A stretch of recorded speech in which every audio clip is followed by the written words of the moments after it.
ഈ ചൂടത്ത് എത്രയോ അനാഥമായിട്ടുള്ള പട്ടിക്കുട്ടികൾ നമ്മുടെ നാട്ടിലുണ്ട്. എല്ലാം വിശന്ന് അലഞ്ഞിരിഞ്ഞ് നടക്കുകയാണ്.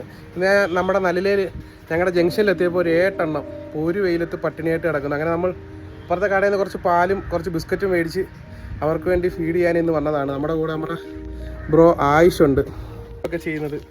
ഇപ്പം നമ്മളൊരു പാത്രം അവിടെ നിന്ന് സംഘടിപ്പിച്ചു. ഒരു ചട്ടിയാണ് നമുക്ക് കിട്ടിയത്. അതിനകത്ത് നമ്മൾ പാലും ബിസ്ക്കറ്റും പൊടിച്ചിട്ട് അതിൻ്റെ അടുത്തോട്ട് ചെന്നപ്പോൾ അതുങ്ങൾ അകത്തോട്ട് കയറി ഒളിച്ചിരിക്കുകയാണ് ഉണ്ടായത്. കാരണം ഭയങ്കര പേടിയാണ്. അത് നമ്മളെ ആദ്യമായിട്ട് കാണുന്നതുകൊണ്ടാണ്. ഒരു കറുപ്പും വെള്ളം പിന്നെ ഇറങ്ങി വന്നു. പിന്നെ ഒരു 5-6 എണ്ണം അകത്തിരിപ്പുണ്ട്. അവർക്ക് അതിനകത്ത് നല്ല നല്ല അടിപൊളി പട്ടിക്കുട്ടികളുണ്ട്. നിങ്ങൾക്ക് ആർക്കെങ്കിലും അതിനെ വേണമെങ്കിൽ അതിനെ ദത്തെടുക്കുവാനുള്ള സഹായം ഞാൻ ചെയ്തു തരുന്നതായിരിക്കും. ഞാൻ അതിനെ അഡോപ്ഷന് വേണ്ടിയിട്ടാണ് ഈ വീഡിയോ ചെയ്യുന്നത്. കാരണം അത് അവിടെ ഒരു വെയിലത്ത് വണ്ടി കയറിയൊക്കെ ചത്ത് കിടക്കുന്ന സാഹചര്യങ്ങൾ നമ്മുടെ സമൂഹത്തിൽ നിന്ന് കാണാൻ വയ്യാത്തതുകൊണ്ടാണ് ഈ വീഡിയോ ചെയ്യുന്നത്. വീട്ടിൽ വളർത്താൻ പറ്റിയ പട്ടിക്കുട്ടികളാണ്. നിങ്ങൾ ആർക്കും വേണമെങ്കിൽ കമൻറ്റ് ചെയ്യുന്നത്.